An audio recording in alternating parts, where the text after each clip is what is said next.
آج کی ڈیٹ میں اگر آپ تک یہ خبر پہنچے کہ سطح میں بیٹھے کسی ویکتی کو جرم کرنے کی وجہ سے کٹگرے میں لا کر کھڑا کر دیا گیا ہے اور پھر انصاف بھی دلوایا گیا ہے، تو کیا آپ کو یقین آئے گا؟ نہیں نا۔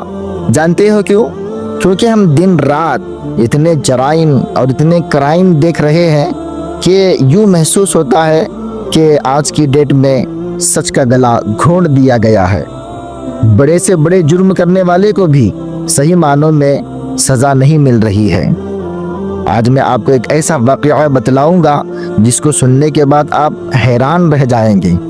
کیا اتنی سچی عدالت بھی کبھی لگ سکتی ہے؟ اس طرح کا انصاف بھی دلوایا جا سکتا ہے؟ سیدنا عباس رضی اللہ تعالی عنہ کا جو مکان تھا نا، وہ مسجد نبوی کے بالکل برابر میں تھا۔ ان کی چھت کا پرنالہ مسجد کی جانب تھا۔ جب بارش ہوتی تو اس پرنالے سے جو پانی گرتا اس کی چھینٹیں نمازیوں پر پڑتے تھے۔ جب حضرت عمر رضی اللہ تعالی عنہ نے دیکھا تو اس پرنالے کو ان کی اجازت کے بغیر نکال دیا۔ سیدنا عباس جب واپس آئے ہیں، دیکھا کہ پرنالہ تو موجود نہیں ہے، اس کو نکال دیا گیا ہے۔ لوگوں سے پوچھا کہ یہ کس نے نکالا ہے؟